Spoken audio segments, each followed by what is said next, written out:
Thank you very much, Dr. Wesley Bohr, the Acting Dean, School of Medicine and Health Sciences. Our Vice Chancellor, Sir, Professor Henry Kiplangat, our members of management, the guest speaker, our keynote speaker, members of academic staff, our dear students, all conference participants, ladies and gentlemen, all protocols observed, good morning. We are here for a very special reason this morning. It is emblazoned on the wall. We are here for the 12th Annual International Conference. This particular edition, as we have heard, is being hosted by the School of Medicine and Health Sciences and the School of Pharmacy. We are grateful to the two schools for giving us the opportunity to be here. I would not like to take so much time, only to say that this is a very important event in the academic calendar of Kabarak University. This is what sets us apart as a higher learning institution. So, with your kind permission, sir, the Vice Chancellor, kindly allow me to humbly invite you to come up here and address the conference. Our Vice Chancellor, Professor Henry Kiplangat. Shall we put our hands together to welcome him?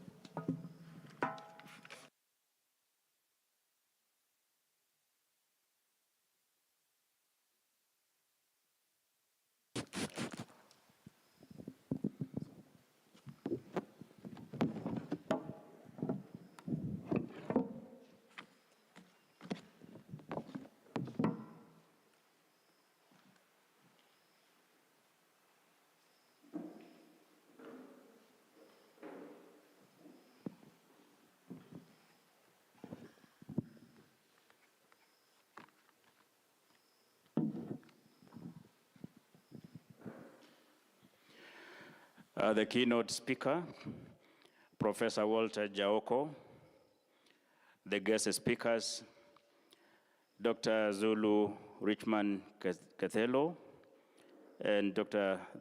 Tabisile Mpofane, members of the University Management Board, the Acting Dean, School of Medicine and Health Sciences, Dr. Wesley Bohr, the Acting Dean, School of Pharmacy, Dr. Richard Kagia, the Director of Kabarak University Directorate of Research, Innovation and Outreach, Dr. Moses Thiga, the Deans and Directors, members of the Kabarak University academic community, our students, all conference participants, distinguished guests, ladies and gentlemen, good morning. It is with great joy that I welcome you to Kabarak University. Our vision as a university is to become a center of academic excellence founded on biblical Christian values. And our mission is to provide holistic quality education based on research, practical skills, and biblical Christian values. The University Annual International Research Conference is in support of both the vision and mission I just mentioned. I would like to thank you for joining us today for the 12th International Annual Research Conference, jointly hosted by two schools, namely the School of Medicine and Health Sciences and the School of Pharmacy. Some of you are here with us in person, others are with us through the virtual mode. It is a great honor to host all of you. This conference, ladies and gentlemen, whose theme is Bridging the Gaps in Global Health, comes at a time that is very challenging, not only for the African continent, but for the entire world. We are now in the third year of the COVID-19. The pandemic has changed the way we live. It has led to great loss of lives and livelihood. It has put to the test healthcare systems across the globe. It has indeed been a very trying time for all of us. But we thank God that with the rapid development of vaccines, the world is beginning to breathe a sigh of relief. There is now hope that one day life may go back to normal. In this regard, I would like to take this opportunity to thank the healthcare fraternity for the role you have played in helping us stay safe in these challenging times. In Africa, COVID-19 has joined a long list of healthcare challenges or of health challenges that we are already battling with. We lack equitable access to healthcare. We are still fighting the spread of communicable diseases and the burden of non-communicable diseases. These challenges are further compounded by the lack of adequate funding for healthcare, poor infrastructure, and an insufficient number of healthcare workers. As African researchers and innovators, we must rise to the occasion and play our part in solving our challenges. We must intensify our efforts and investments in capacity building, research and innovation in the area of healthcare. And critical players in this regard include academia, governments, and the private sector. The Kenya government in particular has over the years played its part through funding institutions like the Kenya Medical Research Institute and universities to continually develop solutions to our healthcare challenges. More recently, through the National Research Fund, the government is supporting multidisciplinary research with a focus on, among other areas, healthcare. Kabarak University, on its part, continues to build capacity for research. Recording in progress. For instance, we have the university research budget, which has in the recent years funded a significant number of research activities in health sciences. We have partnership with the International Cancer Institute to mount programs and research in oncology. We also have partnerships with the Nanjing Medical University in China, the University of Nairobi, the county government of Baringo, and the county government of Nakuru to pursue joint research in research and medical information systems. We have a Center for Health Informatics Research, and the center currently has active projects in the area of maternal health funded by the university, the National Research Fund, and the Artificial Intelligence for Development organization, as well as a health information systems project funded by USAID through the University of Nairobi. We host an annual international research conference in the health sciences to provide an opportunity for sharing research findings and interaction among researchers. We are establishing the Kabarak Journal of Medical, Pharmaceutical, and Allied Sciences to provide a platform for the publication of high-quality research outputs.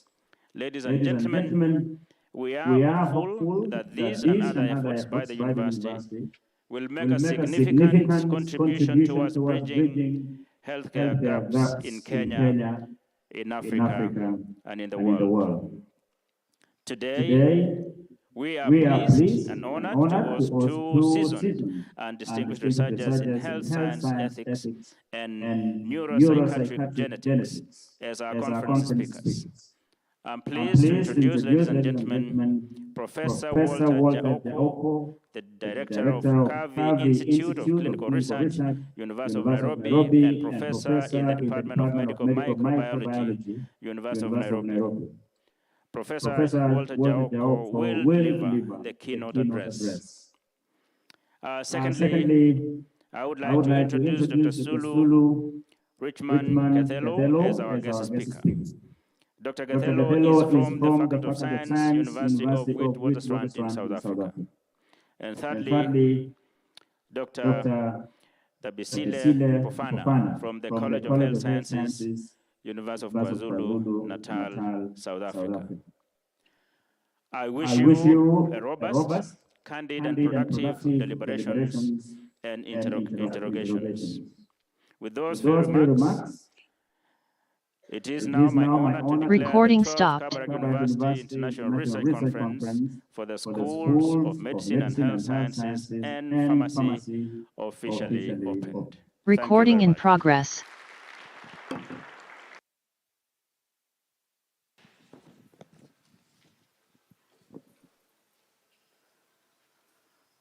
Can we kindly give a better round of applause to our Vice Chancellor?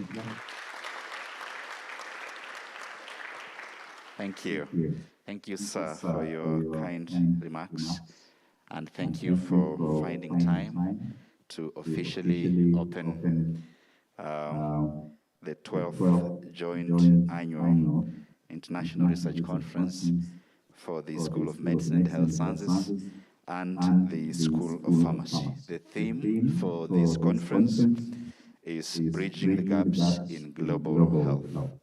Like I've said before, this conference is graced by the keynote speaker, Professor Walter Jaoko, who will be joining us shortly to make his presentation. The guest speakers, like the Vice Chancellor has put, is Dr. Cathello Zulu. I would like us to confirm kindly whether Dr. Zulu has joined.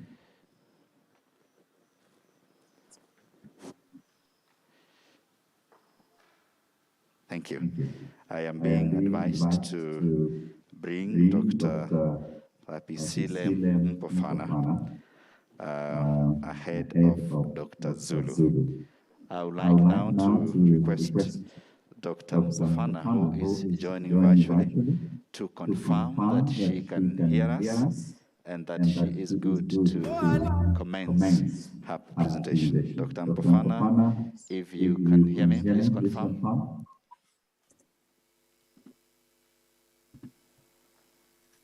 Hello. I am available and I can go with my presentation. Thank you so much. Thank you, Dr. Mpofana, for confirming that you are available and that you can hear audio clearly. Ladies and gentlemen, we apologize. Our media team is working on beginning to mount. Thank you.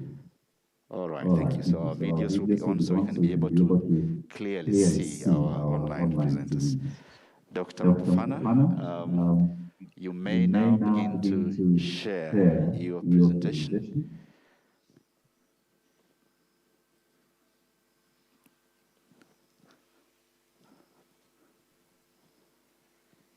Dr. Mpofana, please confirm that you're able to share your presentation.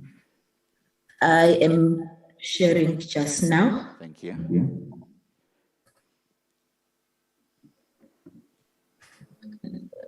We thank the media team for making this virtual and hybrid platform possible, such that we can be able to interact with the international community with a lot of ease.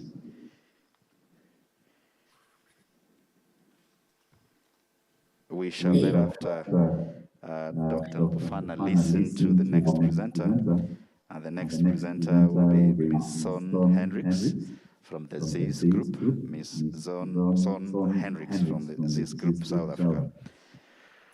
Dr. Mpofana. Please confirm if you can see my screen. Yes, I can confirm that your screen is visible from my end. Thank you very much. You can pull us to the... All right, thank you. You may now proceed. I don't know if you'll be able to share your video with us, Dr. Mpofana. Yes, I am going to show my video just now. Thank you. Let me just minimize my screen a bit.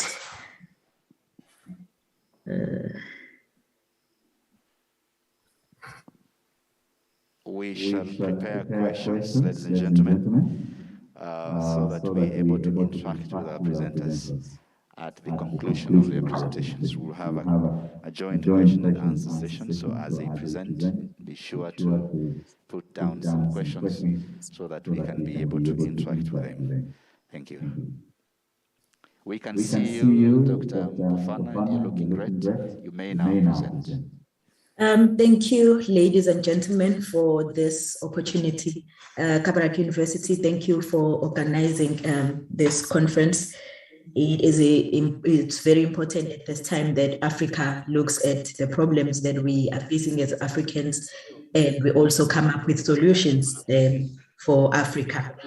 So I take it's a great honor for me to participate in this conference, and unfortunately I was unable to attend in person. However, I'm still grateful to God that we have technology as advanced enough for us to be able to be together, even though we are in different parts of the world.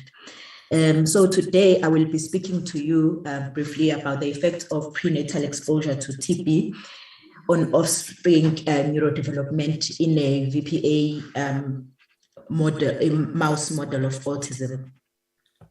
So autism spectrum disorders is an umbrella term that describes a group of neurodevelopmental disorders that affect a considerable number of children. So the symptoms of autism include lack of social skills. They include repetitive behaviors and restricted interests. It also has affects the speech and communication, and most of the children will present with reduced eye contact, and these are very common non-verbal traits in children. So normally autism is diagnosed early in life, before the children turn to 3 years old. However, there are no distinct biomarkers that are specific to autism spectrum disorders, and hence why it has actually been put under one umbrella term, because it's a number of neurodevelopmental disorders. However, there are no specific biomarkers. So the diagnosis is specifically based on behavioral traits. So in some cases, you will find that there is misdiagnosis. For an example, in South Africa, there's been a case where a teenager repeatedly committed the same crime for 6 different times. Only after the 6th time, it was found out that the young man is autistic, and therefore they are unable to distinguish features in one's face. So they do not know when you are happy or when you are not. Hence, they keep committing the same crime, thinking that the victim is happy or is enjoying themselves. So it is only after the sixth offense that it is now discovered that the person is autistic, and because they are unable to express themselves also verbally, so sometimes they would resort into violence. So according to a study conducted in the USA, and presented in 2022 actually, it is found that the prevalence of autism has grown to 1 in every 59 children, especially in the USA. And autism is known to affect boys at least 4 times more than females. And the characteristic features that they identified amongst those children were that there was increased intellectual disability, and however, there were also autistic individuals who had above average IQ ranges. So again, this speaks to the diversity or the nature of the condition.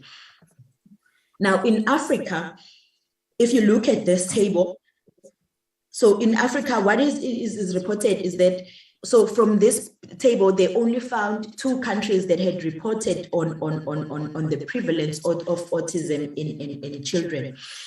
So in that case, they were unable to come up with the actual statistics for the African region. And this could be due to the unequal access to healthcare, and also the lack of diagnostic materials that can be used to identify or diagnose autistic behaviors.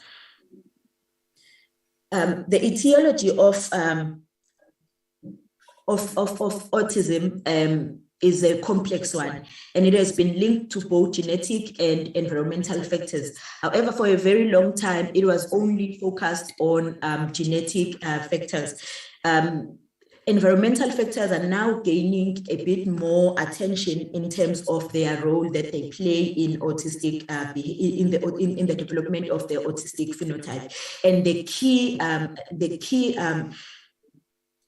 key feature that has been identified to be common between the genetic and the environmental factors is the activation of the abnormal activation of the immune system, and that leads to the alterations in neurodevelopment. Now, the environment has been identified to be able alone to influence the development of the fetus, and have an effect on the development of the brain. And it has also been shown that environment combined with some genetic factors, it can also have a severe impact on the developing child. Now, its impact would depend on the timing, the number of times in which one is exposed to certain factors, and also the type of an environment. Now, for the developing fetus, it is regarded that maternal exposure to certain things like pollutants, malnutrition, stress, and infectious diseases can actually cause or increase the risk of having developmental disorders. Now, during pregnancy, the immune system of the mother is different in the different stages of pregnancy. So this picture speaks to the different trimesters, and also it shows some of the differences in terms of the immune system response while one is pregnant. Therefore, during pregnancy, exposure to certain exposure to infections may induce an inflammatory response, dysregulation, and that is known as maternal immune activation. Now, maternal immune activation would cause a dysregulation in the maternal cytokines, and therefore these can cross the placenta barrier and may have an effect on the developing embryo. Now, during the prenatal period, the environment of the growing child can be affected by a number of things like early life stress, and this has an effect on the different brain areas that control the development of the child. So what we see here is that one of the systems that is affected is the HPA axis, which is the stress control system. And therefore, dysregulation of the HPA axis may cause an exposure to excess glucocorticoids, and that would affect the prefrontal cortex, the amygdala, and also the hippocampus of the growing child. Now, dysregulation of these brain areas has been linked to the different behaviors that are observed in autism, like the repetitive behaviors and the restricted interest. Now, autism, though it is characterized by these specific behaviors, but it is also linked to a number of other conditions like the ADHD, and also anxiety has been shown in autistic individuals, especially autistic children. And so identification of these comorbidities has also opened an avenue for the for the identification of specific early biomarkers that can be used for early diagnosis. Now, one of the infections that is common in Africa is TB. Now, TB is shown to be amongst the top 10 causes of global mortality. In Africa, it was ranked number 9 in 2016, and it is estimated that each year there is over 25% of deaths that are counted to TB in the African region. Though this is a known fact, and studies have shown that there is no vertical transmission of TB from the mother to the child, the effects on the development have not been on the developing baby have not been clearly outlined, and therefore we aim to determine whether early life exposure to MTB infection can induce the autism-like phenotype. And for our study, we followed all the ethical guidelines. So this was approved by the ethics committee of the University of KwaZulu-Natal, and we followed all the NIH guidelines for the care of the animals. So what we did, we had 4 groups of animals. So in our methodology, so we had 4 groups of pups. Our control group, which was injected with saline, our VPA group, valproic acid group, which has a positive control, because VPA has been is known to induce teratogenic effects into the developing pups. So initially, mothers who were expectant and who were given a VPA for their seizures, they gave birth to children who had an autistic phenotype, and that's when that was followed by research that then discovered that VPA can actually be used to mimic autism in animals. So we injected VPA, and then so VPA is known to cause epigenetic changes, and also brain lesions that are similar to what is seen in autism. So we also have a group that was exposed to TB, and then our last group looked at the combined effect of VPA and TB. So what we did at gestational day 12, we exposed the animals to VPA, and then once the animals were born, we looked at their development. We looked at their weight. We looked at their ability to, at what age did they open their eyes, and then we did a couple of behavioral tests. However, I'm not going to present on those for the purpose of this talk. And then we sacrificed our animals when they were 28 days old. So this basically outlines the groups that we had: a saline only group, which was our control, a VPA group. So if you notice on this table, we had a VPA group that had 500 milligrams per kg.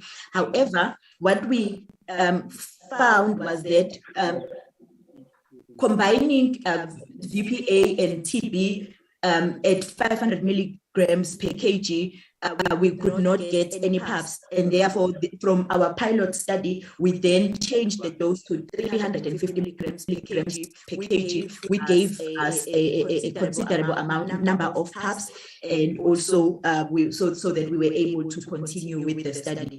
So just a single injection of VPA, once you combine that with TB, we were unable to get any of the pup. We didn't get any pups because there were spontaneous abortions, so there was a fetal reabsorption. So what we found in terms of the development, so first of all, what we saw was that VPA and MTB had a reduced number of pups when compared to saline.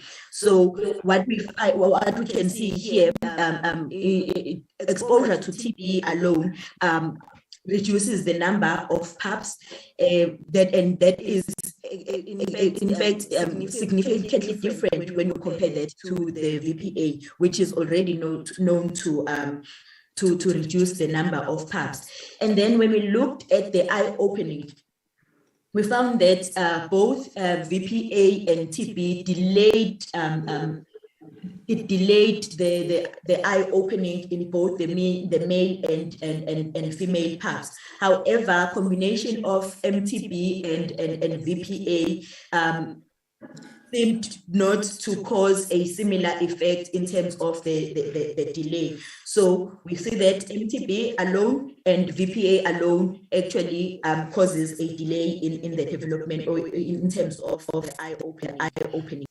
And then we looked at the body weight at different time points at 14 days, 21, and on day 28 before we sacrificed our animals. And we found that there were considerable differences again when you compare the control group with the VPA and also with the TB. Though they were gaining weight, however, this was still below the normal, which is your saline group, and this was a similar trend for all the VPA and also the TB and TB plus VPA. So what we did also, we looked at the integrity of the blood-brain barrier, and we looked at different parts of the brain. So what we did was, after we had exposed the animals to TB, we then before sacrifice, we injected with a dye that will then show us if the blood-brain barrier is leaky or not. And then we also did some immunohistochemistry to look at the reactive microglia and reactive astrocytes. And we found that in the prefrontal cortex and the cerebellum, there was increased number of reactive microglia and reactive astrocytes following exposure to TB and following exposure to VPA. So now we also looked at the concentration of the dye in the different parts of the brain. So here we show that in the prefrontal cortex, for example, we found a higher concentration of the Syphilis staining dye when you compare to the VPA, which indicates that the TB caused a leak in the blood-brain barrier, hence allowing for more of the cytokines that were activated to enter into the brain, and which then explains the reactive microglia and reactive astrocytes that we saw in the prefrontal cortex and the cerebellum. So in conclusion, our study then demonstrates that though TB is not vertically transmitted into the pups, it threatens the survival of the fetus and interferes with the development of the pups. And we found that it reduces the number of offspring that once it is exposed. And also, we saw that developmental patterns are altered, and these may persist, and these would then cause delays in terms of development and in terms of eye opening. Our plan is to follow the study to then see after how long do we actually see these Recording stopped. Do we see these changes disappear if they do disappear? So this study, it was our very first study to show that TB has got an effect, an everlasting effect that may actually predispose the developing fetus into neurodevelopmental disorders. And we hope that from this study, more studies can be done to actually identify what different infections can do. For example, if we look at the effect of COVID, we have been able to, there have been a lot of studies that look at the COVID and the long-term effects on the actual patients. However, the effect on the developing child have not been clearly focused on. So that's all I wanted to present to you today, colleagues, and this is me saying thank you in all our South African languages.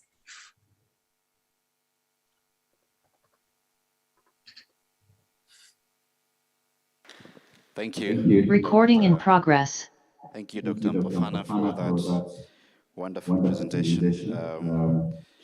It was very well presented, and we are grateful, and thank you so much. We say asante sana in Kiswahili, so that you can also have a feel of the national language in Kenya.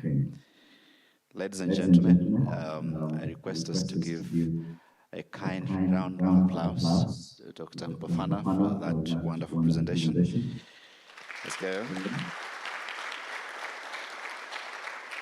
Thank you. Thank you so much. We are still waiting for the keynote speaker, Professor Jaoko, to join. The program says his presentation is at 11 o'clock. Professor Jaoko, I am informed he is now joined. Please confirm that he has joined. Thank you. May I now request that Professor Jaoko kindly confirms that he can hear us from where he is. Thank you. I can hear you very clearly. Thank you very much. My apologies for joining a little bit late. Thank you. Not a problem, Prof. We know you're a busy man, and we are grateful that you have found time to join us. Professor, we request you to now proceed and share your presentation if you are ready. We have an expectant audience both here physically and quite a number of others joining virtually. Ladies and gentlemen, if you allow me just in 2 minutes to read through the bio of Professor Walter Jaoko as he puts up his presentation. Walter Jaoko is a physician and professor of medical microbiology and tropical medicine and director of Kavi Institute of Clinical Research at the University of Nairobi. He is an extraordinary professor of medicine at Stellenbosch University and a visiting professor at the School of Public Health at the University of Alabama in Birmingham. Professor Jaoko holds a bachelor's degree in medicine and a PhD in medical microbiology from the University of Nairobi and a master's degree in tropical medicine from Liverpool School of Tropical Medicine. He is a postgraduate diploma in health research ethics from Stellenbosch University as a Fogarty Scholar and a master's degree in global bioethics from Anahuac University in Mexico. Professor Jaoko is a fellow of the African Academy of Sciences and has conducted clinical research for the past 30 years in various aspects of infectious diseases and has published over 200 articles in peer-reviewed scientific journals from his research work.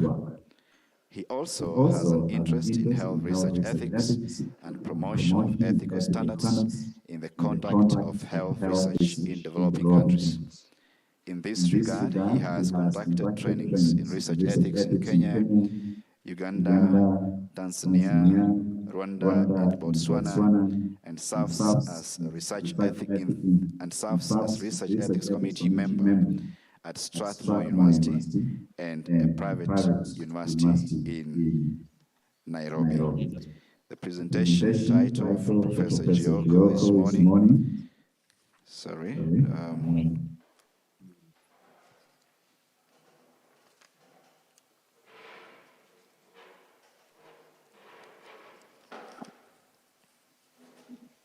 beg your pardon. The title for Professor Jaoko's presentation this morning is Strengthening Research Ethics in Africa, Bridging the Gap in Clinical Trials in Resource-Limited Countries. Professor Jaoko, we can clearly see your presentation. You may now proceed. Thank you. So thank you very much. Let me begin by thanking the organizers of the conference for inviting me to give this presentation in a very important area regarding care in Africa. And I joined when the last presenter was speaking towards the end, and I could see that this is really fitting for me today. As has been said, I am a clinician and interested in infectious diseases, but I also wear another cap on research ethics. And I want to merge those two today to just see how we can address these gaps. So the outline of my presentation will be as follows. I will look at the global inequalities in health, and then I'll try and discuss a little bit of the causes of these global inequalities. Then I will talk about health research that can be useful in closing this gap in inequalities, and then ask ourselves the question, what are the barriers of conducting this research in resource-limited settings like ours? And then what can we do to strengthen research ethics so that these barriers that I'm going to mention are overcome? So just as a way of introduction, we know, and the purpose of this conference is to try and discuss the global health inequalities that we have. And these are glaring. We have glaring disparities in health indices. So we have resource-rich countries performing much better than our resource-limited countries. And even within the context of the resource-limited countries, we have privileged versus non-privileged communities. So there are some communities with all the amenities where some communities don't have even the rudimentary amenities, and that has effect on their health. So there's not only inequality, but also inequity. When you think about it, inequality is where there are different measures of the same standard. So you find that one community has 10 health facilities within a distance of 1 kilometer, and you have another community that has only one health facility within a distance of 10 kilometers per person. So that is inequality. But the next thing that we really need to focus on is equity. Inequity is this difference justified? Is it wrong for us to have that kind of scenario? So this is what we are talking about, and you've probably seen this diagram, where we're talking about inequality. If you look at the diagram on the left, the person on the right, for now, let's say that is Africa. They want to watch this match, this cricket match. The person on the left is the resource-rich country. He's able to watch it very, very comfortably.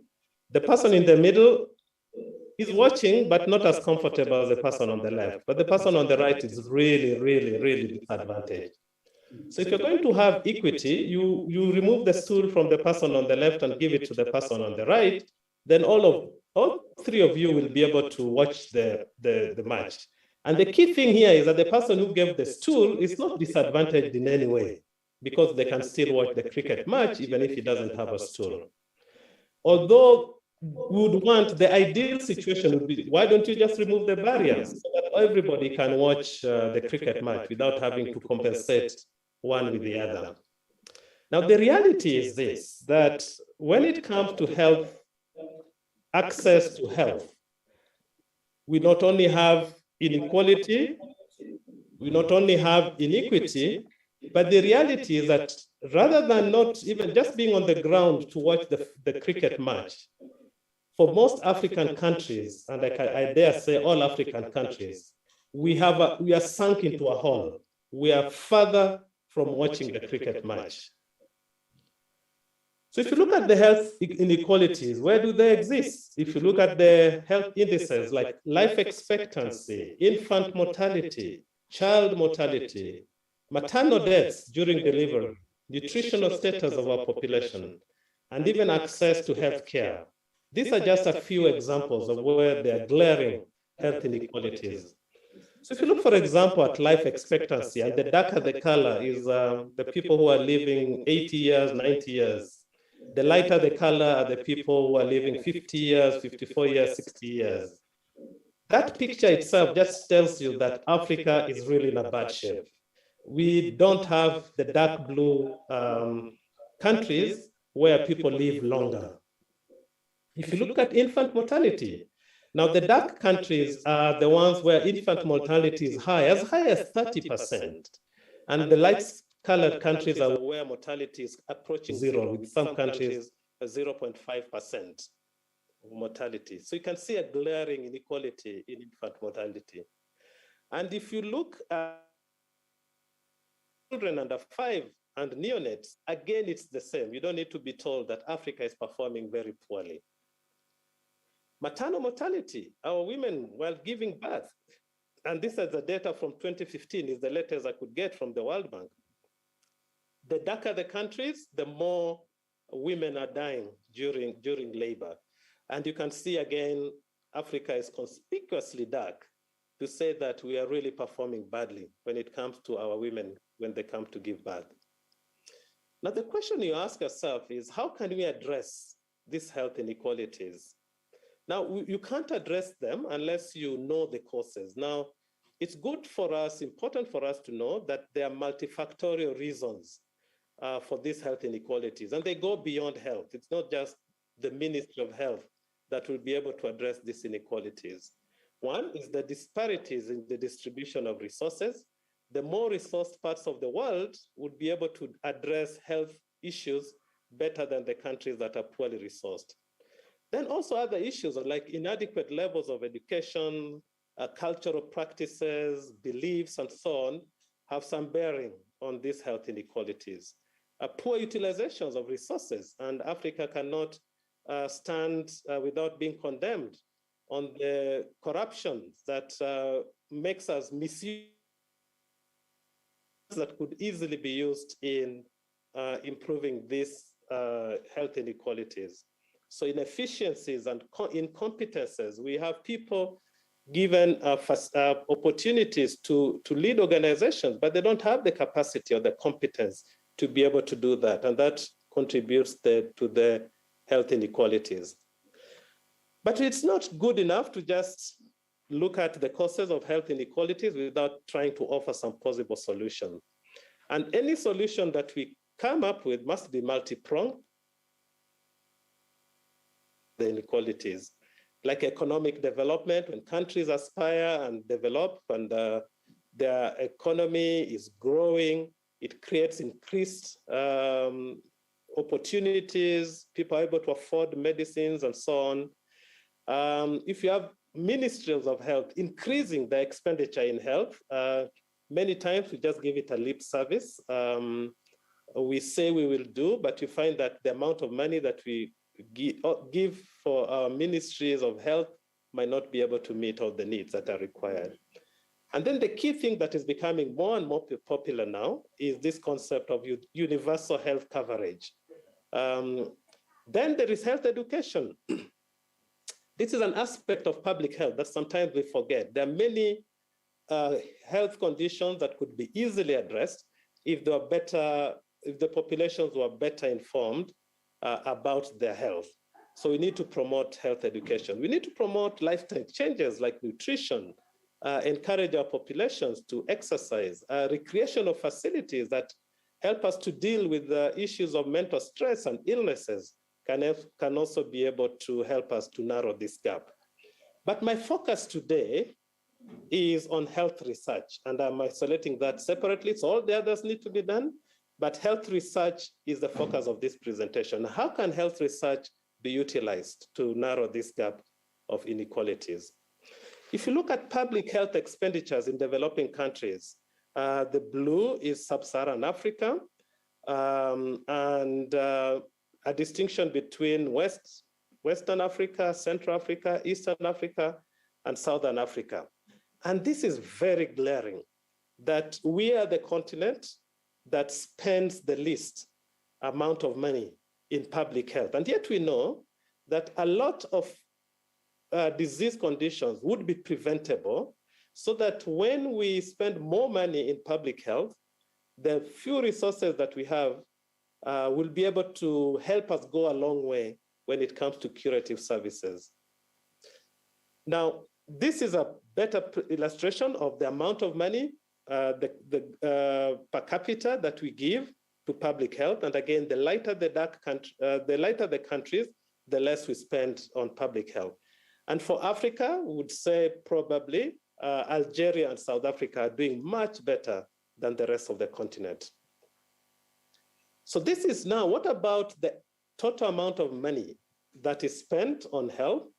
And then we take the proportion of that money that is spent on public health, because that gives you a good indication as to where our focus is. The more you spend on public health, the less you'll spend in curative services.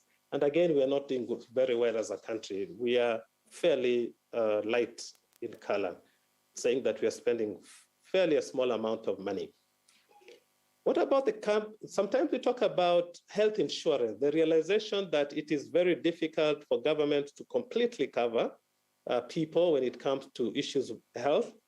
And this is a diagram that just shows you the darker the countries, the more percentage of the population that is covered by health insurance. And again, we're not doing well, except Algeria and Southern Africa.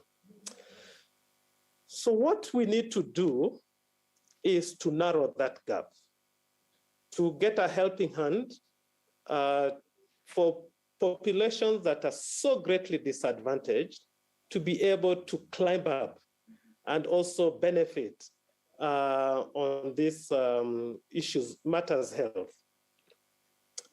The problem is that more often than not, we see ourselves as competitors rather than helping each other. The first diagram I showed was where the well-resourced people are trying to help the least resourced people to be able to catch up and narrow this inequality. The diagram I'm showing now is more of a competition, and the reality is that if it's not checked or nothing is done about it, the longer, the older the continent becomes or the world becomes, the disparity will continue to grow in leaps and bounds. So how can we use health research? Now, it's known that research plays a key role in any country's development, not just on matters health. Now, health research addresses health needs of countries. So if you want to address particular needs of a country, you need to do a survey and know what are your health challenges and what are the focus areas of research that can be carried out to be able to address those challenges. Now, one of those things, clinical trials, is very important for development of drugs and vaccines that are greatly needed in this part of the world. So to be able to see whether a drug or a vaccine is effective in a particular given population, you need to do clinical trials where you get people who are part of that community participate in testing the drug or the vaccine, and then you'll have assurance that that vaccine or that drug is relevant and effective in those communities. Now, only 10% of health-related research is on problems that are faced by 90% of the world population, where we belong. So you can imagine that 90% of health research going on globally is only geared towards addressing 10% of the world's population. This phenomenon is what has been described as the 10-90 gap. 10% of research addressing 90% of the disease conditions, 90% of the research addressing only 10% of the global disease issues. Now, when it comes to Africa, Africa's population is 15% of the world's population. But if you look at global clinical trials that are taking place, there are only 2% of those clinical trials take place in Africa. And that is a shame. It means that for us to be able to resolve our problem, we really, really need to change this narrative. Now, there are many reasons for this gap. Why is it that only 2% of clinical trials take place in Africa. Now, one major reason is research regulation framework, and that is my argument for this morning. For you to be able to do clinical trials, which are multi-centered, multi-country, you need to be able to improve on our research regulation framework. Getting ethics approval in resource-limited countries takes months and weeks, only weeks in resource-rich countries. So if you're going to do a study that involves study participants in Africa, Europe, North America, Asia, those studies will get the ethics approval months before the studies in Africa starts to take place in Africa. In some contexts, actually, you have up to 6 to 8 months before a study can be approved by our regulators.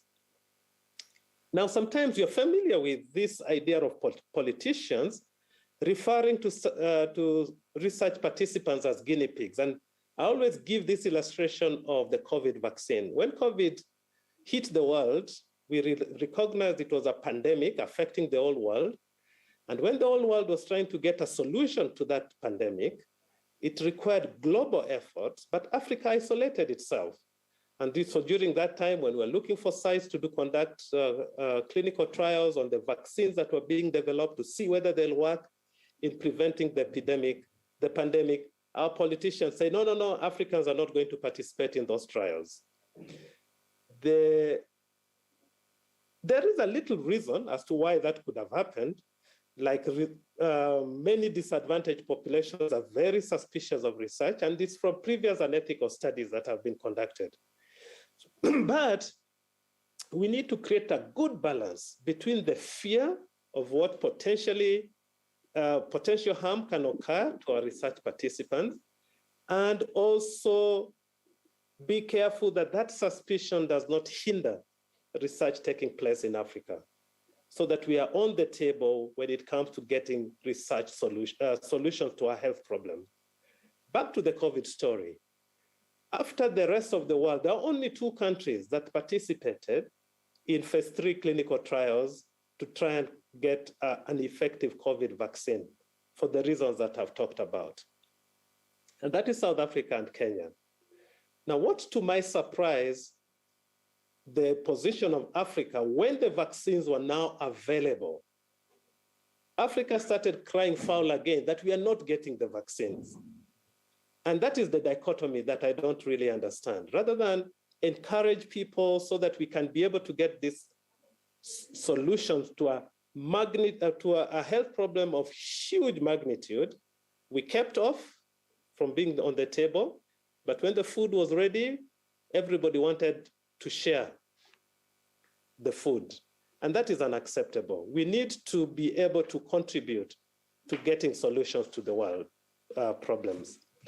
So my issue here is we need to strengthen research ethics oversight for us to be able to address this gap. Now, research ethics is the means of ensuring that people participating in research are protected from exploitation and other forms of harm. Now, we can go overboard, and unfortunately, that is the experience that we have in Africa. But why is research ethics important? It is important because human participation in research may be harmed, the participants may be harmed, and therefore we need to safeguard, we need to have, to prevent harm to research participants. And the way to safeguard research participants is by having robust ethics research review and oversight. Not all risks can be predicted in advance, but we can be able to minimize those risks. Harms in research may sometimes outweigh benefits, and the research ethics committees need to ensure that that is not the case. And we also need to be cognizant of the fact that human beings are not mere means. They are contributing to research, but they should not be harmed in the process of getting a solution. And also the fact that human beings have human rights. You cannot force people, you cannot put pressure on people to participate in research, but you need to help them to see the need for them to be involved in this research. What are the historical injustices that we've had in research that was being conducted in an ethical manner? We know about the Nazi doctors, the German doctors during the wars, who took advantage of prisoners, and largely these were Jews and gypsies, to do studies on them that they would not do anywhere else. There are people who were forced in concentration camps to participate in research that resulted in a lot of harm to them. And it was not until the end of the wars that this information became known to the rest of the world. And there was a lot of hue and cry about it. The doctors who had done these experiments that were unethical were put on trial. The world discovered that these participants of trial had not consented to participate in this trial. They were forced to participate in the trial. And in that trial of these doctors, 23 people were put on their defense. 16 were found guilty of murder, cruelty, tortures, brutalities, atrocities, and other inhuman acts. And out of that trial, 7 of these doctors were hanged, 5 were sentenced to life imprisonment, 4 were sentenced to long-term sentences ranging between 10 and 20 years. So this is a picture, very sad picture of research participants, and you can see the fear on their faces. You don't know what will be done to you. You don't know what you'll be injected. You don't know what the Nazi doctors are going to do to you as a human being. Practitioners of research ethics cannot go away without remembering and recalling the Tuskegee syphilis study, which took place in the US between 1932 and 1975. This was a study that was looking at the natural progression of syphilis, which is a sexually transmitted infection.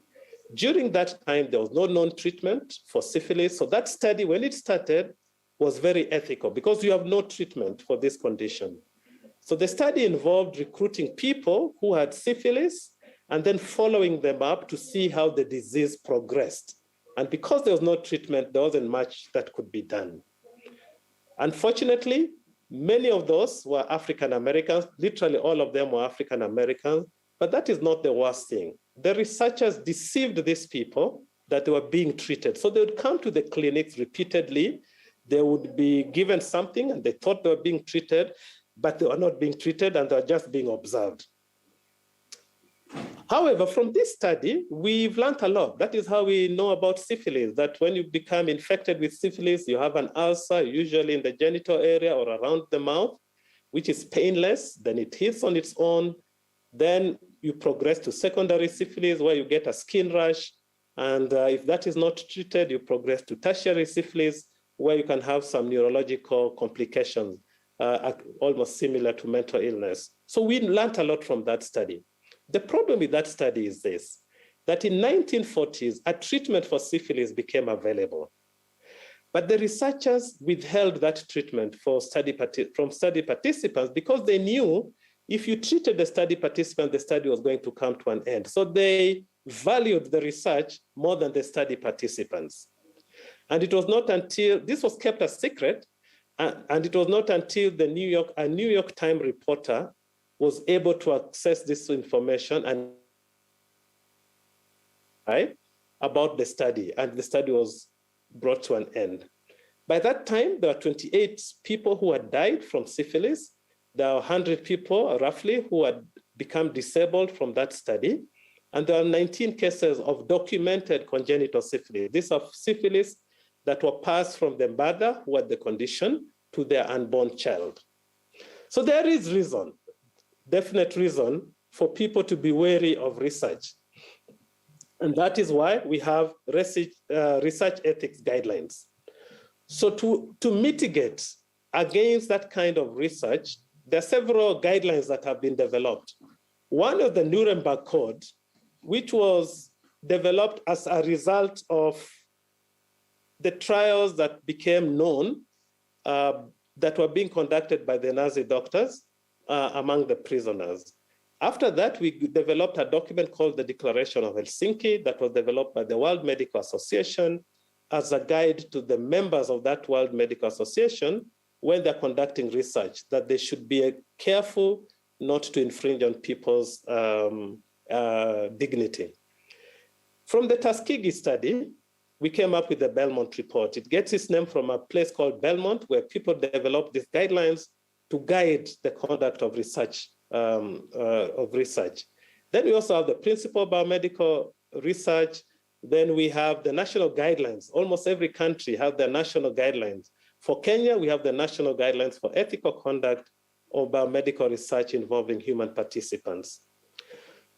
So this is the trial. These are the Nazi doctors who are being put on trial in 1948. And out of that, we came up with the Nuremberg Code, which says that there's this absolute requirement for voluntary consent for anybody who is participating in research, that experiments must be rational and necessary, that you should avoid unnecessary suffering on research participants, that there should be no excessive risks, that you should have adequate facilities to be able to take care of the research participants, that research should be conducted by scientifically qualified persons, and that the participants should be able to end the experiment at any time.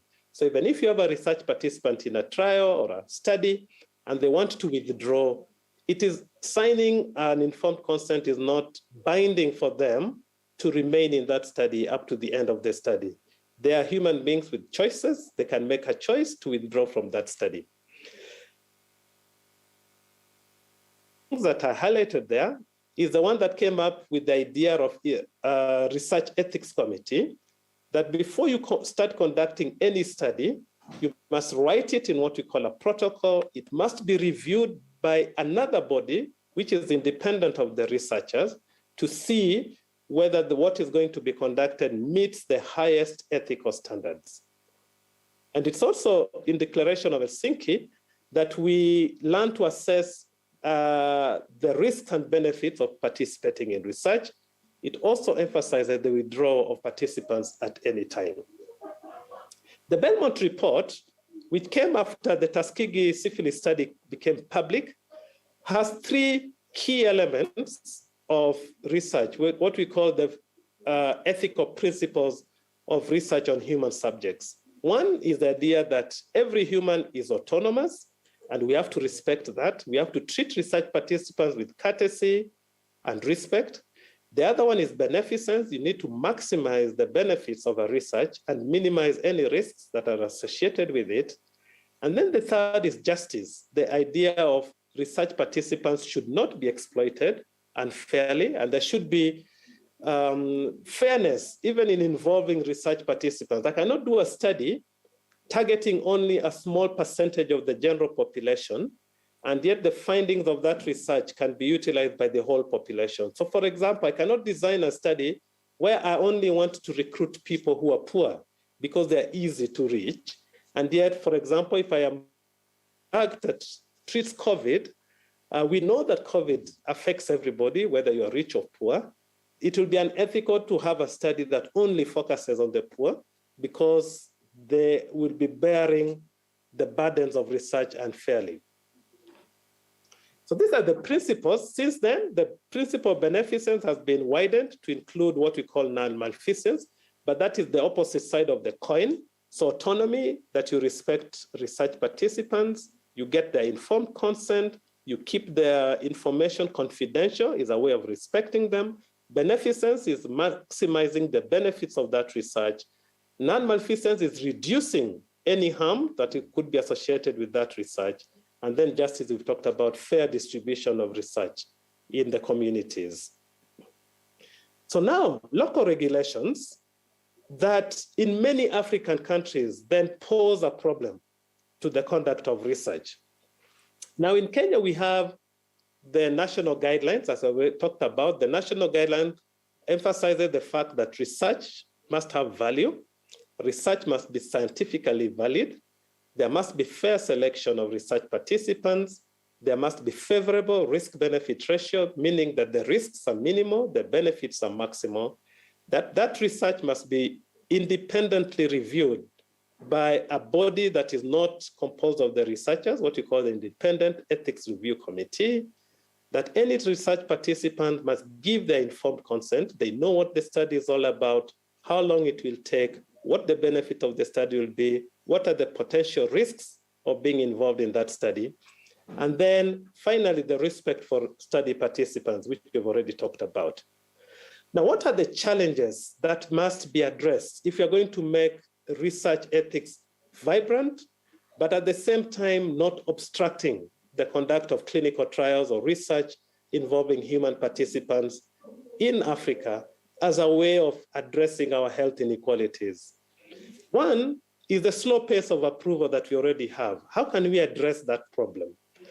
What causes this is usually that the reviewers are few, they are busy, they are doing a voluntary work. More often than not, it's not used as a criteria for promotion. No university or very few universities would say if you're a member of an ethics review committee, that contributes something to your promotion. So reviewers always feel like this review is interfering with the other things that will lead to their promotion. The other thing is that the reviewers don't take this process of review as a primary job. They have other things, they're teaching, they are offering clinical services and all that. But the other thing is also just inadequate training of members of the research ethics committee that then poses a challenge and creates a slow pace for the review of the proposal. The other one is competent review of proposals. We need to train members of the research ethics committee to be able to competently review the proposals, ensuring the safeguards that we've talked about for our research participants. The other thing is the resources. Many research ethics committees do not have available resources. They don't even have administrative support. They do not have a secretariat where researchers can take their proposals and follow up in any delays. They also don't have the resources to be able to do what we call post-approval monitoring of clinical trials. You approve a study, but how it is being conducted, you have no idea unless you do a follow-up, and that would require some funds. But what are the benefits of strong research ethics committees? If you do that, if Africa strengthens its research ethics oversight ability, it will increase the health research and clinical trials that will take place in the country. When you increase the clinical trials and health research that is taking place in the region, you will be able to identify solutions to local health problems. You are going to have increased access to the products, what we call post-trial access, because any community where a trial of a drug or a vaccine is conducted and that product is found to be effective, there is an ethical requirement that there must be access to that product by the community. The other collateral benefits of research, if we increase our research output, would be creation for jobs to the health researchers, to the doctors, the nurses, the data people, the drivers, if they have to drive motor vehicles into the field to collect the data. There'll be an improvement in infrastructure. So in our setup here, the facility where I'm conducting my research, 90% of the equipment has been facilitated with research grants. But not only that, if you have a strong research ethics committee, a strong research oversight features, it will help us to prevent something called ethics dumping. What is ethics dumping? Ethics dumping is where that cannot be conducted in resource-rich countries for ethical reasons, then find their way in countries with weak research ethics regulation, and they're conducted there. So when you have strong research ethics committees, it will ensure adequate protection for our research participants. And so that fear of not having research being brought into the country will disappear, because the studies that will be done here will be the studies that can be done elsewhere in the world. I always like to use this illustration, just the way you have a garbage truck dumping garbage, it collects garbage and comes and dump. We want to be careful in a situation where research that cannot be done in other parts of the world, in other words, research that is garbage, is not dumped in our country. And it cannot be dumped in our countries only if we have strong research ethics oversight. So in summary, what have I been talking about? We've talked about the global health inequalities that are very, very glaring. Infant mortality death, maternal death, child mortality, and those were just examples that I looked at. You can go beyond that. You can look at nutritional status and many other parameters. We've looked at some of the causes of the global health inequalities, and there are many, they're multifactorial, but we have identified one of those being health research, that Africa has very small numbers of health research, which would contribute immensely into improving our health indicators. But the research is not being done here. We looked at the 90-10 gap. Then we ask ourselves the questions, what are the barriers to research being conducted in resource-limited settings like Africa? And we've looked at the role of the research ethics committees to strengthen research ethics oversight in this part of the world as a way of ensuring research here, the people who want to conduct research feel that they can be able to do it within the timelines that they have, but also ensure that the research participants, this research being conducted in Africa, are well protected, they are not harmed, they are treated with respect, and there is fair amount of justice to them. I'll stop there. I always like to thank the healthcare workers who are working around the clock during this pandemic of COVID, and we are indeed grateful to them. Thank you very much. A round of applause. Thank you. Thank you, Professor Walter Jaoko, for making that wonderful presentation.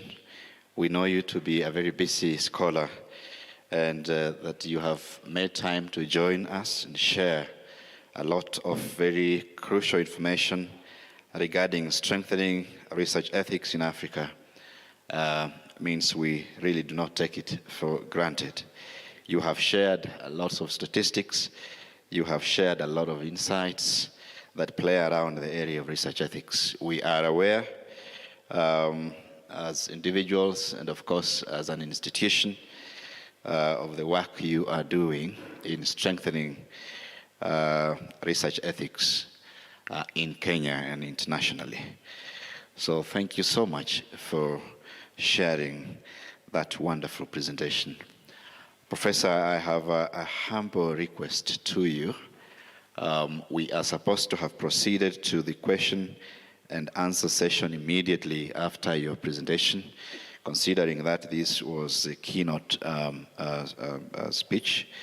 However, there is a team from South Africa that is supposed to have come just before you, but because the presenter had just not joined when you came in, we are requesting kindly to that you can hold on for a few minutes so that we can listen, because their presentation could be of interest to you, being an advanced clinician that you are.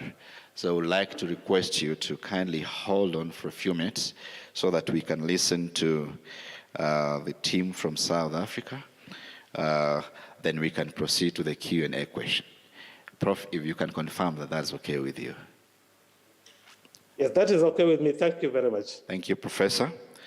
I now want to request the team from ZEIS Group South Africa, that is Ms. Sonu, I hope I'm pronouncing the name correctly, to confirm that she can hear me. Ms. Sonu, please confirm that you can hear me. Good morning, everyone. Good morning, Sonu. Thank you, and we're happy to have you. Ladies and gentlemen, I would like to, I had already announced this, but I would like to repeat because the time I was announcing, I think Ms. Sonu hadn't joined.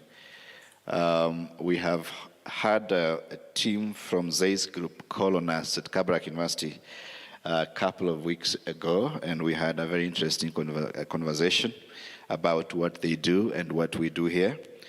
And we told them about this conference. Of course, it was forthcoming then. And of course, that was a very short notice, about 2 weeks to the conference today. And they had a discussion and pledged to support this conference with 1,500 USD. They have pledged to support this conference with 1,500 USD, and we really appreciate that you have made a decision to support this very important work to enable us as scientists to share knowledge and have very wonderful presentations and conversations around science. Ms. Sonu, I have your brief bio.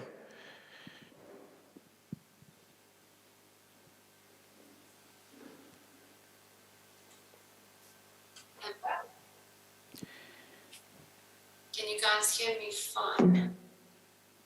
Right, allow me to read through it, just a brief bio of Ms. Sonu. So Sonu is the head of sales and service for the microscopy division for ZEISS in Africa. She has been working for Carl ZEISS since 2011 after completing her Master of Science in Genetics at the University of Pretoria. Her research at the university entailed a lot of work on confocal and fluorescence microscopy to study the intracellular trafficking of viral proteins. Sonu's responsibility at Carl ZEISS includes the sales as well as applications support for all automated microscopy solutions with application to bright field, wide field, and confocal microscopy throughout Africa. Ladies and gentlemen, help me welcome Ms. Sonu to make her presentation. Thank you so much for that kind introduction. And I'd like to take the opportunity, first of all, to congratulate the previous keynote speaker. It was an amazing talk, and my experience working with so many different African researchers and African scientists is you've summarized it so well, the challenges that we face with regards to ethics and getting research in Africa going. And there's so much potential for African researchers, and that is one of the reasons why we're doing this talk today. So I'd like to thank the organizers at Kabarak University for this opportunity to talk to you about this technology. I get super excited when I get to talk about microscopes. During my research, I did virology research, and I studied protein trafficking. And one of the things that we also had is also you have challenges with ethics if you want to do animal trials or vaccine trials, like the speaker mentioned. One of the ways that we can, however, address this is by using different ways to study and to look at drug discovery and drug development. And microscopy plays such a key role in that.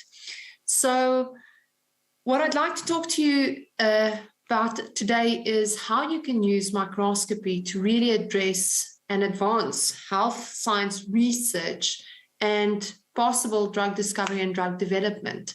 So I'm going to show quite a vast array of different examples, really to stimulate some ideas on how valuable this type of instrumentation can be. But first, I just want to talk a little bit, because I'm going to talk specifically about confocal microscopy, and let's see if I can get this going. I just want to give you a slight overview of the basic principles, a little bit of a recap of what a confocal microscope is, if anybody hasn't heard of this technology before. So the first thing is you have a microscope that have a light source, and I hope that my mouse is pointing on the screen. For a confocal microscope, we use a laser, so laser light of particular wavelength that goes through a beam splitter that shines this light onto a particular sample, whatever that sample might be. Whatever fluorophores, so we use fluorescent proteins to label particular objects of interest in our cells or tissue or organoids or so. Whatever can be fluorescent then starts to fluoresce, and that light is then detected by something that we call a photomultiply tube. Okay, this collects all photons coming from the sample. Now, a confocal microscope is called a confocal because we put a pinhole, a mechanical pinhole that is adjustable. We can open and close this right in the conjugate plane of the microscope. Okay, and that is why it's called confocal, okay, because of a pinhole in the conjugate focal plane. What this pinhole does is it blocks out of focus light from above or below the focal plane of my sample by preventing it to get to the detector. Okay, and that then gives us an optical section. So what we then see is only objects of interest in the focal plane, but we eliminate all blurry signals coming from all across the sample. Okay, now we can choose the size of this optical section by the numerical aperture, or the amount of light that the objective can take in, the wavelength of light that we use for excitation and emission, and then the pinhole diameter. So if I open up the pinhole, I will allow more light, but then I get a lot of out of focus light coming through. Okay, so what does this mean? When I have any particular molecule of interest that gives off fluorescent light, this is what I see down the microscope. So there's typically a strong signal coming from the center of the molecule, if I have, for example, looking at a circular structure. But then I have a lot of out of focus light from these, let's call it concentric rings, that come out. And this is due to the optics that is used in any type of microscope system, not just the Zeiss, but any type of microscope. This is how the system is designed. So what we typically do historically is we say we close the pinhole to a setting that we call 1 Airy unit. So what does that mean? If we close the pinhole to 1 Airy unit, it means it blocks out all the light except that coming from the central peak or the central ring of the fluorescent molecule. And this is sort of has always been the compromise with microscopy. So it gives me good enough signal to see something and good enough resolution so that I can actually identify structures of interest. Okay, but this is a theoretical limit. And what Zeiss then said is, all right, what happens is we can increase the resolution so we can see the finest structures, so really, really good. But if we close the pinhole to, let's call it then the 0.2 Airy setting, okay, then we actually lose a lot of the signal. And with biological samples, if I don't have a signal, I'm not going to see anything. Zeiss then went back to the drawing board and we developed a specific detector. Okay, so just to recap, we can control the size of the optical section that we're looking at, so how deep we're looking into the tissue by opening up the pinhole diameter, okay? But we want to see small things. So typically, we want to have extremely good resolution. So the resolution, we want to push it lower. That means if we want to increase resolution, we need to close the pinhole. But we don't want to compromise signal, because if we close the pinhole, we lose the signal. So these two things work directly against each other. When we then developed the Airy scan detector, and there's a reason why I do this introduction, is because I'm going to talk about the possibilities of what this microscope can do using this type of technology. So you will remember that I mentioned that an Airy unit or this Airy pattern is caused by the fluorescent molecules that I use to label samples, whether this is, again, 2D cell culture or tissues or thin sections or live mouse brain to look at neuronal imaging or plant material, whatever. This is the type of signal that I get from any emitter in my sample. Zeiss then redesigned our detector, that photomultiply tube, in this concentrical sort of beehive structure, and we call this our Airy scan detector. The wonderful thing about the Airy scan is each one of these 32 detector elements acts as its own mini pinhole. So we get the super resolution all right, the structural imaging from this detector, but we don't lose any signal because we cover the full area of the signal. Okay, so enough of the technical jargon, okay? What you should remember from a confocal is we have an Airy scan detector. It gives you great resolution. So let me show you what the proof of the pudding is. Okay, so I'm going to show you quite a lot of examples now when we consider microscopy to show you what we can actually do with this type of information and the type of studies that people use microscopy for. Okay, so this is just a very nice example of a very big three-dimensional image that was taken at very high speed and at very high resolution, and that we can actually see a lot of the structural detail in the sample and identify where things are localized in context. So I'm going to use a couple of other words. So I just want to give you some additional information about what is important when we want to use or when we want to do imaging of any type. Okay, so the first thing that we're going to talk about is sensitivity. If we want to do drug discovery and drug delivery, we want to look at how certain reagents react in living cells. So we have live cell culture, 2D cell culture. We want to add a substance of interest and see how a particular how it stops cell generation. So we want to look at live cell imaging over time to see what the effects are of certain drugs or substances that we add to these things. Now, one of the things that we then have to consider is how sensitive is my imaging system. What happens is if you shine too much laser light onto the sample, that causes phototoxicity or photo damage to cells. And DNA immediately stops dividing. Your cells would go into then stimulated cell death. And then you can actually not see what is happening because of the substances or the objects of interest that you want to look at if your cells are dead. Okay, so we want our system to be as sensitive as possible. That means that we can image it without introducing any phototoxicity.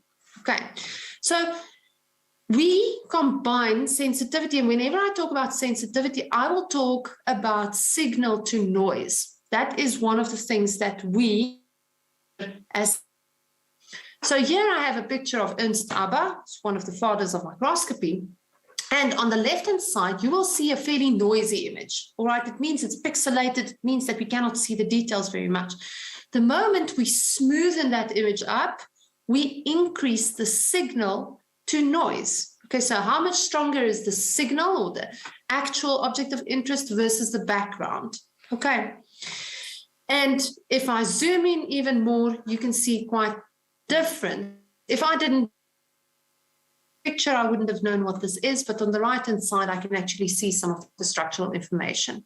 Okay, so the first thing that we have to consider as part of sensitivity is the signal to noise ratio. Okay, here's an example to show you very high signal to noise ratios using dyes across the spectral range from UV excitation all the way to near infrared. Okay, and I think in this sample we have 1, 2, 3, 4 different dyes. If you want more information, you're more than welcome to ask me afterwards. The second factor that influences sensitivity is gentleness. And this is because often when you try to increase your signal to noise, you increase laser power, but I mentioned photobleaching and phototoxicity, which means that you can only image your cell once and then it dies, or the sample bleaches and then you cannot see what is happening. So signal to noise is gentleness and signal to noise and gentleness. Okay, and here's an example where we use a confocal microscope to look at cell division. So these are the spindle fibers pulling the microsomes, pulling the my brain just went, chromosomes apart. So here we actually see a cell dividing. And this is not too bad, but the signal to noise in this image is not that great. What we do now in our confocals is we put a little filter in and we call this LSM plus, to increase the signal to noise ratio. And we do this with the Airy scan detector. Okay.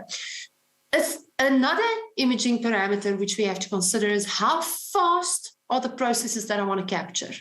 Okay, so here is an example of beating cilia in the epidermal cells lining brain ventricles. And this requires extremely fast imaging.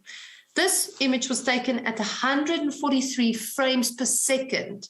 Okay, now what you should consider is, are the processes that I'm looking at, is it fast? Am I looking at neuronal firing, for example? Am I looking at calcium imaging in muscle tissue? Am I looking at very fast processes? Do I need the speed? And the reason why I say that is because you have to compromise. If you want to increase the speed, you typically compromise sensitivity and then sometimes even resolution if you want to take a look at these things. So always only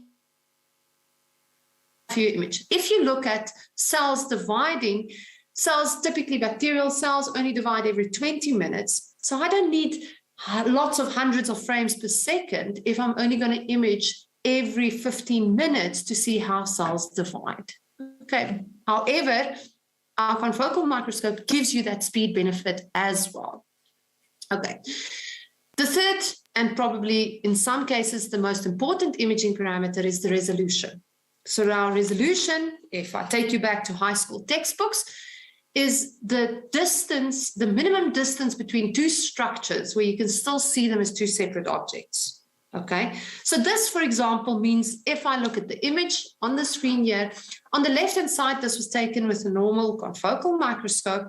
Here we're looking at Drosophila melanogaster neuromuscular junctions. Okay, and if the resolution of my microscope is not good enough, then I'm just going to see these funny blob-like structures. Okay, but if I increase the resolution, if my system has better or good enough resolution, then I can actually see the true circular donut shapes of these particular very fine structures that we're looking at. Another example to show you increase in resolution is, here is a study that was done by a group in the USA, and they wanted to particularly look at the telomere breakage every time that cells divide. So we all know as we age as humans, this is caused by the ends of your chromosomes, the telomeres, that get shorter and shorter. And this group was particularly interested in looking at telomere breakage during cell labels that they labeled the telomere regions with. Okay, but what you can see there is, so we can see the chromosomes and we can see some dots, but we cannot distinguish or count the amount of dots that we have there. So if we zoom in significantly, then it becomes a big, fat, noisy image. With the Airy scan technology, or this particular detector, we made the system so sensitive that it improves the signal to noise and resolution so much that we could actually count the dots at the end of these telomeres. This is the first time these researchers could actually get this type of information. So having the right sensitive instrument can actually help you to answer research questions, which you cannot necessarily do with other types of microscopes. Okay, so here I want to just make a mention, and it comes back to the discussion about ethics as well. When I was still a student, this is many, many years ago, I used two-dimensional cell culture. So I was working in this realm, cultured 2D cells in dishes where we could add certain things and look at protein trafficking, or put some inhibitors to block certain proteins or to interfere with some of the biochemical pathways in cells to see how the effect is of viral trafficking or how viruses release from cells, et cetera, et cetera. And we didn't need a lot of ethical clearance for that because you work with cultured cells. Okay. Now, since 2017, there's been a big transition from moving away from two-dimensional cells to 3D cell cultures or even organoids, or looking at tissue sections. And we have quite a lot of customers working on whole mouse brains to look at neuron and look at particular neuro-related diseases. And the reason why it's moving toward these upscaling or three-dimensional cell cultures is because two-dimensional cells react differently as when we have a clump of cells, and they actually respond to the neighboring cells and molecules in a cell bunch, if I can call it like that. So the physiological relevance becomes more and more as you look at more of these three-dimensional cell culture and structures. And organoids, I think, was the method of 2020, looking at particular transcriptomics, if I'm not mistaken. That means that you want to have microscopy technologies and techniques that can scale up with the needs of your research, so that you can have students that work on 2D cell culture or fixed slides or live cell imaging or very big samples, for example, as I mentioned, the three-dimensional cell cultures or organoids. Okay, but we want to always still look at the detailed structures. Now, it's very easy to say, yeah, I have a system that can do both. And if I want to look at the context of these two samples, I've shown you the example of the telomeres, and on the right-hand side, we have a big organoid. I think it's a couple of millimeters in size, not millimeters, it's about 0.5 millimeter in size. So it's quite a big clump of cells. If I actually give you a scale reference of what type of images you should be able to take with your microscopes, and let's see if I can get it, putting these two in relation next to each other, we want to have a system that can look at details, but also keep the data in context. Right, and that is one of the things that a confocal microscope can do. Okay, so I've mentioned to you that we've moved through the transition already. Okay, these are just some references to articles made with systems and what are the needs. Okay, another thing is we've also looked at the growing range of fluorescent labels. One of the trends that we see is becoming more and more popular is looking at fluorescent labels and dyes in the near-infrared ranges. And the reason for that is the longer the wavelengths of the dye and the excitation that you use, the lower photo damage and the deeper you can actually see into tissues and cells. So near-infrared imaging is becoming more and more of a big talk and discussion. With the advances of going into near-infrared, we can now allow you to do spectral imaging of up to 10 labels simultaneously in one sample. So you can label multiple different things and actually see how they interact, where they localize in relation to cells, and what then happens if you add then certain substrates to do cell inhibition or to look at cancer, different types of cancer, or whatever type of health research you want to do. Okay, so I quickly want to show you just some of the things as part. I'm not going to go through the detail. I just want to highlight some things of the system. Okay, so I've mentioned that we use solid state lasers. This facilitates very efficient excitation, and it combines with the fastest linear scanners to give you really, really good excitation, very specific excitation. Okay, we have twin gate, a twin gate beam splitter, which then removes any reflections. I've mentioned that we use a pinhole. This blocks out of focus light, and our pinhole is apochromatic, so it gives us the top or possible optical sectioning. After that, the light goes into a recycling loop. Here, every single photon is collected so that we don't lose any light in the system. All right? Then the light goes to a 34-channel quasar detector. This allows us to do spectral separation of different fluorophores, and this is just a normal confocal part. I've also mentioned that you can have a near-infrared detector for the far red ranges, and then, of course, you can have the Airy scan. By adding Airy scan, we increase the sensitivity and the speed of the system by doing different multiplex modes. Okay, so you can have up to 3 different detectors onto a system. Okay, what does this mean? We increase the resolution now down to 90 nanometers. That is the highest resolution of a confocal microscope available in the market. Here we have an example of a single neuron that was labeled in a zebrafish embryo, and you can see the really good structural and the high resolution of the system that you can actually follow a single neuron in a zebrafish larvae. Okay. I've mentioned that this is the design of Airy scan, and it increases the sensitivity and resolution.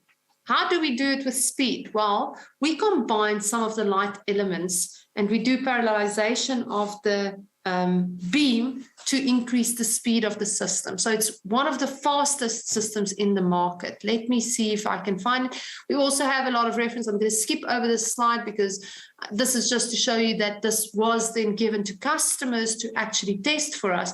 And what they found is it performs very high speed, super resolution images on different types of samples. So it's extremely easy to use. It's quantitative, which is extremely important. It means that you can quantify the data, so you can actually get quite a lot of numbers out of the sample as well. It's reliable, so it's reproducible, and our customers really, really love this. So I just want to give you some more examples. This is a standard resonance confocal scanner at 80 frames per second. So this group from Ben Pross's lab wanted to look at microtubule buckling in cardiomyocytes under load. Okay, so now cardiomyocytes are very well known to be very finicky when it comes to light exposure. And our Airy scan technology makes it so sensitive that you can use very, very low laser power and still achieve very high signal to noise and resolution. Okay, this is shown by comparing the acquisition of a resonance scanner with something that we've done with the Airy scan. So you can see the significant difference in, one, the amount of data that we can capture in a single run, but also that we can actually see the buckling very nicely, and we can measure the amplitudes of these cardiomyocyte buckling as we go. And we can even do this with multiple colors to even label certain additional components in these tissues. Okay. Here I just want to give you a little bit of an overview again of increased resolution, differences between confocal and just adding Airy Scan Plus. So I'm just going to skip through some of these images so you can see the improvement. And what this improvement means is that you're way more sensitive. So you can look at your samples for longer over time without damaging them or any damage caused by the system. It means what you see there is you can actually see the effect of what you want to see by adding some components. Here we have live cell division, and we have it at such high resolution that we can see the individual microtubule structures and the spindle fibers so nicely. This was taken over a period of 29 minutes, right? Just to give you an indication of that type of video, but we can also image cells for days. I've mentioned that we can even look at labels across the UV range all the way into near infrared, and we can also have the same LSM plus on top of that. So it improves the resolution of the system significantly.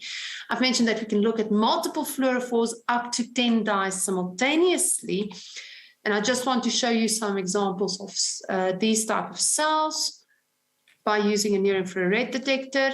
up to 10 dyes simultaneously, multiple fluorophores that label different things, areas of interest across the spectral range from 380 nanometers all the way to 900 nanometers. Okay, here's an example of a sample that was labeled with, I think, 7 different dyes. Yeah, 7 different fluorophores in a single sample. Okay, and this allows us to understand the relationship and interactions between various subcellular components, or then how our proteins or viruses interact with different areas of the cells. Okay. All of this is powered by very powerful software. And I just want to highlight some of the software. I'm just going to use one example, the AI sample finder. Microscopy can be very daunting and very intimidating. I remember the first time I used to work at a microscope, I couldn't focus the sample. Well, we also solve that problem now so that you can save time by focusing the sample for you. Okay, so we have an artificial intelligence sample finder that focuses your sample, scans an area of interest, and you can simply then identify what you want to image in high resolution. I'm going to show you an example of this shortly. We can do tiling. So if you have a whole zebrafish embryo or a whole nematode, or you want to look at a Drosophila embryo, these are quite large samples. Our system can tile all of this so that you can see the whole sample in context and put that together. So the example that I have on the image here is a thin section through a mouse brain, quite a large sample. But you can in context, okay? Smart setup allows you to really quickly, you just tell it what you have in the sample, and the system automatically sets the right settings for you, the right lasers, the right pinhole settings, and the right detectors so that you can simply start imaging. So it's smart by you just telling it what you have in the sample, and the system really sets itself up. Experiment designer, you can tell the system that it should find something for you. Once it's identified something, it should change the objective, go do an image at high resolution, do some additional software things. And you don't have to sit in front of the system to be able to do this. You can program it to do a lot of the work for you. Zen Connect is software that allows us to put everything in context. I won't go into detail. We have very specialized 3D Excel software powered by Revis, which allows us to do even 4-dimensional imaging of very large samples. And you can then actually walk into your sample and see things in context. We have IntelliSys, again, artificial intelligence software that allows us to segment different things, to do Recording stopped. Analysis. All right, and then we have BioApps that allows you to do a lot of your automated image analysis. So this would do cell counting for you, do fluorescence intensity analysis, and so on. So I just want to highlight a couple of the things. I mentioned the AI sample finder. So what it does is automatically focus the samples. It does then an overview scan to see the whole area of your sample, and you can then use that to identify areas of interest and then get very high resolution images of those areas of interest. And Zen Connect puts all of this on top of each other so that you can zoom in at different areas. So this is an example of guided acquisition. So here we have a slide that is filled with different Drosophila embryos. And after the overview scan, particular Drosophila that we wanted to image in high resolution, and this is the result then afterwards. So we can then zoom in really deep and see actual information or development as these things progress over time. Another example of overview scan. So the sample automatically focused, does an overview scan. We can then identify particular areas of interest and go to very high magnification, high resolution, use Airy scan detector to then image these particular areas of interest. And when I zoom in, I can actually see it in the context of data. So here's an example of how this is done. So we've identified areas of interest. We can now zoom in and see it in context. But you can see that this was taken with Airy scan as opposed to normal confocal. You can see the resolution differences. But the images are on top of each other, so you can still see it in context.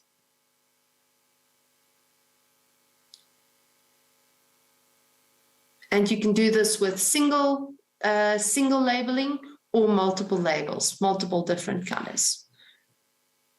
And we can then navigate across our whole sample to move into different areas of interest. Okay. What ZEISS also offers, because we are a microscope company that covers a whole array of imaging technologies, we allow you to combine images taken with different systems and overlay them. So for example, you take an image on a confocal microscope, you take that same sample, put it in an electron microscope, and we can combine that information so that you have the super resolution structural information from the electron microscope and the spatial information of your fluorophores on top of each other. Okay, so in summary, we really make confocal microscopy easier, but at the end of the day, it is disease research and drug discovery and drug development. We don't want you to spend time to understand how the instrument works. That's why we try to make it as intuitive and easy as possible so that you can really focus on getting the results and actually advancing science. The last thing that I want to just have one more second of your time. So I just want to share with you another thing that we are involved in is building networks and enabling customers to form parts of work groups where there's a lot of support. Okay, and I want to share this screen quickly. So one of the initiatives that we're supporting is the Africa Microscopy Initiative. And this is an open access imaging center at the University of Cape Town where anybody can go and utilize their microscope. And I'm not sure how the cost is covered, but they even cover a lot of the cost to go and utilize the instruments. They also do a lot of microscopy training programs, and they are starting an equipment redistribution program where an institution can apply for a demo equipment to be redistributed, at least to give access to researchers to the technology. And then they also have, as a part of that, the African Bioimaging Consortium, where they publish funding opportunities and global events relating to microscopy training opportunities and so on. So these are extremely useful websites and networks to be part of. And with that, I will now stop. And if there are any questions, people can either email me, or I don't know how we're doing for time if we do have time for questions. Otherwise, I will just leave my email address. Thank you very much. Thank you.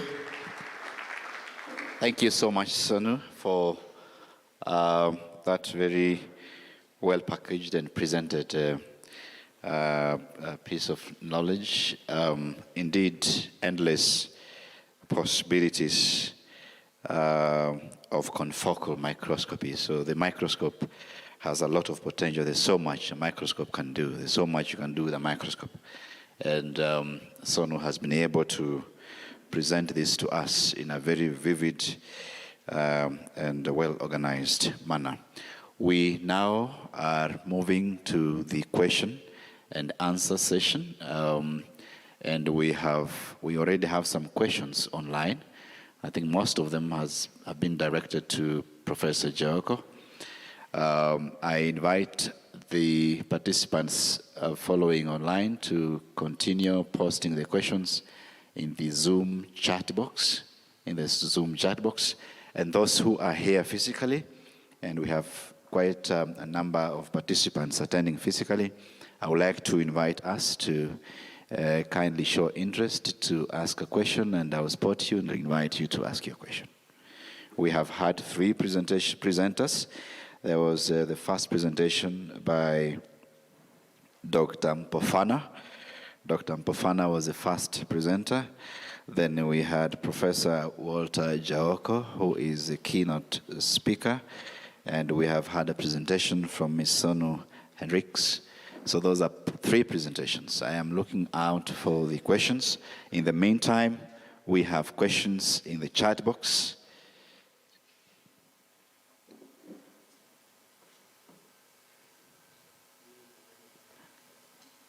Yes, they're not very clear from here.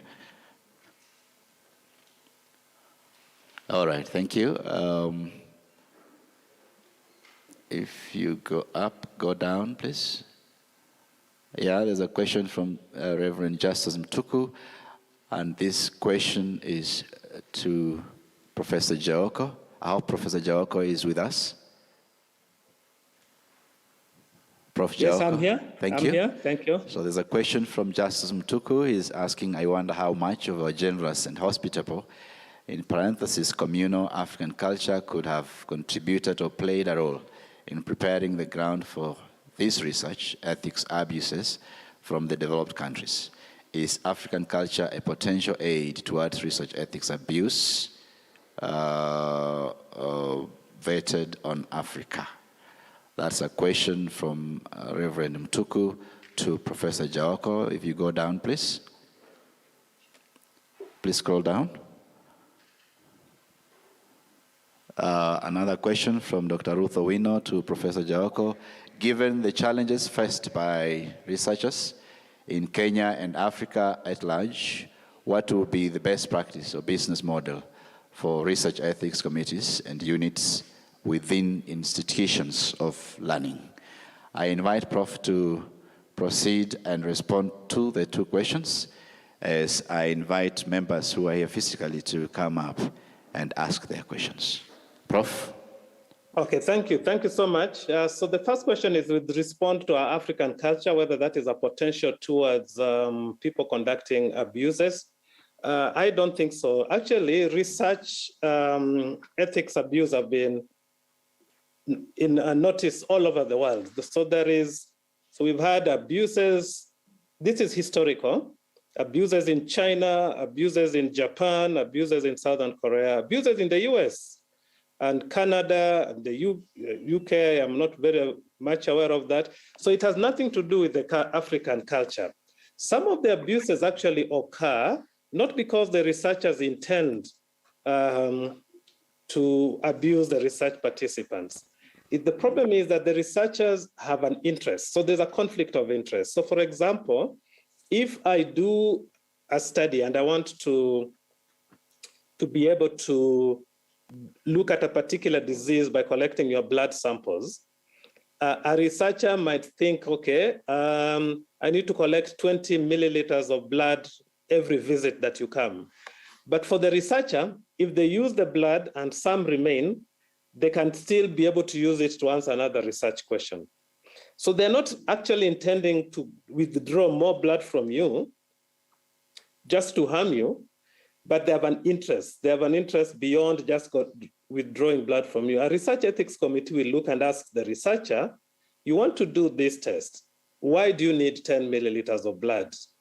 Can you use 5 milliliters of blood? Because that is withdrawing 5 milliliters of blood unnecessarily. And this happens all over the world, all over the world. So research ethics committees are not specific for Africa. Even research being conducted in Europe, North America, wherever, who can then look at the proposal and ask you, difficult questions, so that, because this person is not interested in your research, whether the outcomes are negative or positive, they just want to ensure that the research participant is protected. So if you require 10 milliliters of blood, you give a justification and you say, we're going to withdraw these 10 milliliters of blood because the machine we're using requires this amount of money. So the idea is it has nothing to do with culture. And so you require research ethics committees everywhere. So the other one, about a model. Actually, we don't need to have any different model of research ethics committees. These are international standards. And in Kenya, the government body that is tasked with ensuring that research is conducted ethically is the National Commission for Science, Technology, and Innovation. And they're the ones who approve and accredit research ethics committees, and they have a guideline. So you don't need any different business model. You just go by the guidelines set by the National Commission for Science, Technology, and Innovation.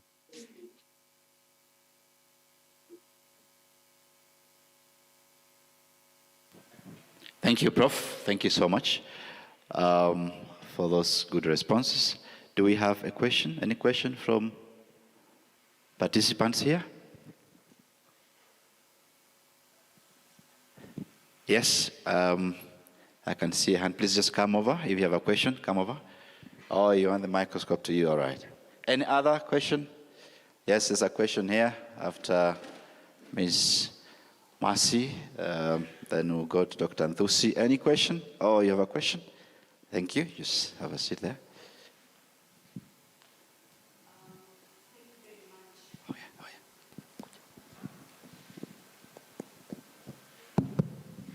I have a question to the first presenter. That is Dr. Mpofana. Yes. Dr. Mpofana, I hope you're with us. Please confirm.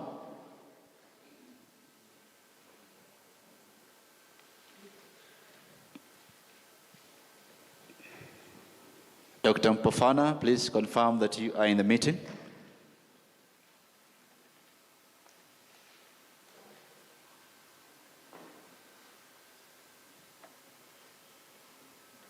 Dr. Mpofana, is she in the meeting?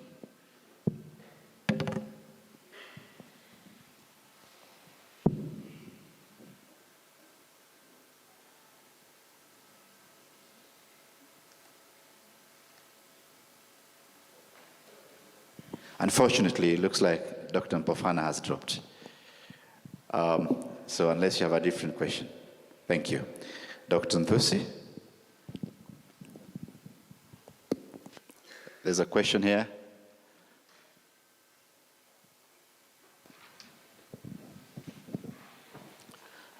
Thank you, Professor Jaoko. My name is Jonathan Nthusi. I'm a family physician. And my question is, first I would like to appreciate the challenges that you've listed regarding the challenges of conducting research in Africa and locally, and the slow speed or pace at which ethical approval is conducted. And one of the challenges is because of the appropriate legislation or policy framework for approving certain kinds of research. We are now in the advent of electronic medical records, and a lot of big data is now available by cloud computing and that other kind of storage. When it comes to the ethics of accessing this data and using it to draw conclusions and publish some findings, at what point should the consenting process take place? Because these are probably results, images, or information from patients who might not be there to give that consent. Some might be alive, others may be dead, but we have images and results that are now locally available on the cloud storage. So at what point is this, and who regulates the access of this data for use for scientific research? Thank you. Thank you. Thank you, Dr. Nthusi. Right, we have a next question from Naomi. Naomi is a student of nursing. Naomi. Okay. I had two questions, but one was directed to Dr. Mpofana, so I don't know if it will be significant to ask. And then the second goes to Son Hendricks. I don't know if it's really a question, but from your presentation on the microscope, I was maybe having a point of view that maybe in discovery of the drugs, we usually have the delays in maybe bringing the drug to the market because you have to follow the protocols of maybe the clinical trials and everything. And so maybe I was thinking maybe you can integrate the use of microscopes maybe because they give us a clear picture. like they can be just integrated in between, used to, like you can use them to just view maybe the drugs that are being introduced, use the tissue samples, and at least, if it may, to easen up maybe the trials so that at least the drugs, they don't take long in the trials. When they reach the market, it's already too far and the mortality rates have gone high. Yeah, thank you. Thank you, Naomi. The question was to Professor Jaoko. The second question? Sorry, for the second person, I could hardly hear what she said. So somebody maybe would repeat the question because there is very faint. I couldn't hear. I heard the first question clearly, but not the second one. Okay, thank you, Prof. I think let her redo the question. Okay. Is that clear, Prof? Can you hear her now? Yeah, it's clear. Just add more volume. It's clearer than the first time. Okay, I was asking from Son Hendrik's presentation, she had talked about the microscope and how it has been improvised in many ways that they are so clear. So I was thinking maybe they can use the microscope in maybe visualizing the upcoming drugs. They check them, they test them from the microscopes, like, so that at least it isn't up the time that we take in the clinical trials, that is the phase 1, phase 2. Yeah, that's what I was thinking.